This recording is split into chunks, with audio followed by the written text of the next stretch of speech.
Today's reading begins in 2 Samuel, chapter 17, starting in verse 1. Moreover, Ahithophel said to Absalom, "Let me now choose 12,000 men, and I will arise and pursue after David tonight. I will come on him while he is weary and exhausted, and will make him afraid. All the people who are with him will flee. I will strike the king only, and I will bring back all the people to you. The man whom you seek is as if all returned. All the people shall be in peace." The saying pleased Absalom well, and all the elders of Israel. Then Absalom said, "Now call Hushai the Archite also, and let's hear likewise what he says." When Hushai had come to Absalom, Absalom spoke to him, saying, "Ahithophel has spoken like this. Shall we do what he says? If not, speak up." Hushai said to Absalom, "The counsel that Ahithophel has given this time is not good." Hushai said moreover, "You know your father and his men, that they are mighty men, and they are fierce in their minds, like a bear robbed of her cubs in the field. Your father is a man of war, and will not lodge with the people.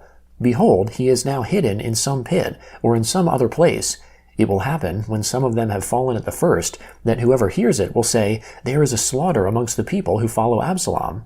Even he who is valiant, whose heart is as the heart of a lion, will utterly melt. For all Israel knows that your father is a mighty man, and those who are with him are valiant men. But I counsel that all Israel be gathered together to you, from Dan even to Beersheba, as the sand that is by the sea for multitude, and that you go to battle in your own person. So we will come on him in some place where he will be found, and we will light on him as the dew falls on the ground. Then we will not leave so much as one of him and of all the men who are with him. Moreover, if he has gone into a city, then all Israel will bring ropes to that city, and we will draw it into the river, until there isn't one small stone found there." Absalom and all the men of Israel said, "The counsel of Hushai the Archite is better than the counsel of Ahithophel." For the Lord had ordained to defeat the good counsel of Ahithophel, to the intent that the Lord might bring evil on Absalom. Then Hushai said to Zadok and to Abiathar the priests, "Ahithophel counseled Absalom and the elders of Israel that way, and I have counseled this way. Now therefore send quickly, and tell David, saying, 'Don't lodge tonight at the fords of the wilderness, but by all means pass over, lest the king be swallowed up, and all the people who are with him.'" Now Jonathan and Ahimaaz were staying by En-Rogel, and a female servant used to go and report to them, and they went and told King David, for they couldn't risk being seen coming into the city. But a boy saw them and told Absalom. Then they both went away quickly, and came to the house of a man in Bahurim, who had a well in his court, and they went down there. The woman took and spread the covering over the well's mouth, and spread out crushed grain on it, and nothing was known. Absalom's servants came to the woman to the house, and they said, "Where are Ahimaaz and Jonathan?" The woman said to them, "They have gone over the brook of water." When they had sought and could not find them, they returned to Jerusalem. After they had departed, they came up out of the well, and went and told King David.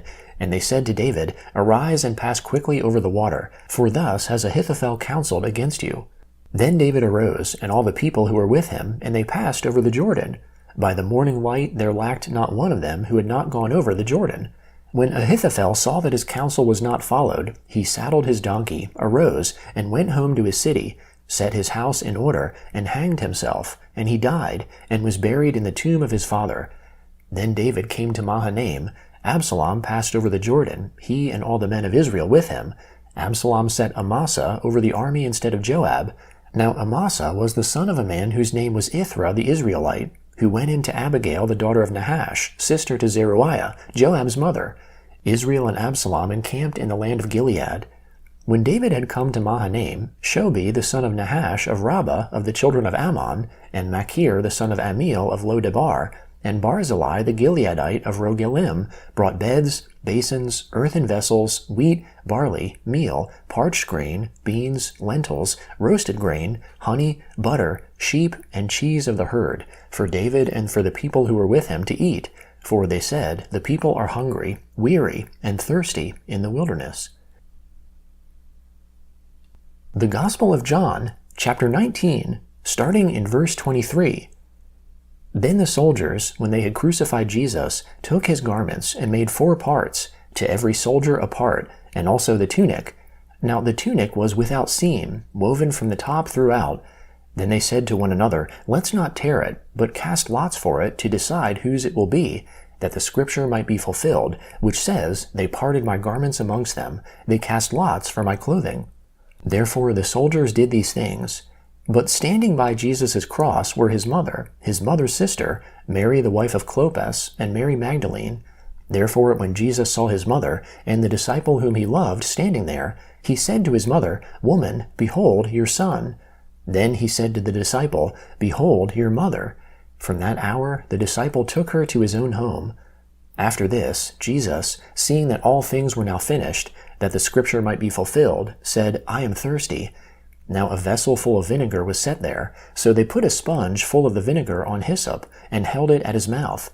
When Jesus therefore had received the vinegar, he said, It is finished.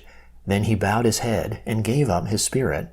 Therefore the Jews, because it was the preparation day, so that the bodies wouldn't remain on the cross on the Sabbath, for that Sabbath was a special one, asked of Pilate that their legs might be broken, and that they might be taken away. Therefore the soldiers came and broke the legs of the first and of the other who was crucified with him. But when they came to Jesus and saw that he was already dead, they didn't break his legs. However, one of the soldiers pierced his side with a spear, and immediately blood and water came out. He who has seen has testified, and his testimony is true. He knows that he tells the truth, that you may believe. For these things happened, that the scripture might be fulfilled, a bone of him will not be broken. Again, another scripture says, They will look on him whom they pierced. After these things, Joseph of Arimathea, being a disciple of Jesus, but secretly for fear of the Jews, asked of Pilate that he might take away Jesus' body. Pilate gave him permission. He came therefore and took away his body. Nicodemus, who at first came to Jesus by night, also came bringing a mixture of myrrh and aloes, about 100 Roman pounds. So they took Jesus' body, and bound it in linen cloths with the spices, as the custom of the Jews is to bury. Now in the place where he was crucified there was a garden. In the garden was a new tomb, in which no man had ever yet been laid. Then, because of the Jews' preparation day, for the tomb was near at hand, they laid Jesus there. Psalm 119, beginning in verse 129. Your testimonies are wonderful, therefore my soul keeps them. The entrance of your words gives light, it gives understanding to the simple. I opened my mouth wide and panted, for I longed for your commandments. Turn to me and have mercy on me, as you always do to those who love your name. Establish my footsteps in your word. Don't let any iniquity have dominion over me. Redeem me from the oppression of man, so I will observe your precepts. Make your face shine on your servant, teach me your statutes.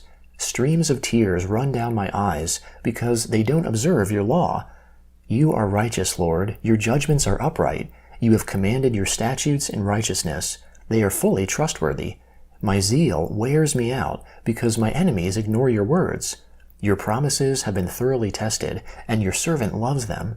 I am small and despised. I don't forget your precepts. Your righteousness is an everlasting righteousness. Your law is truth. Trouble and anguish have taken hold of me. Your commandments are my delight. Your testimonies are righteous forever. Give me understanding, that I may live. I have called with my whole heart. Answer me, Lord. I will keep your statutes.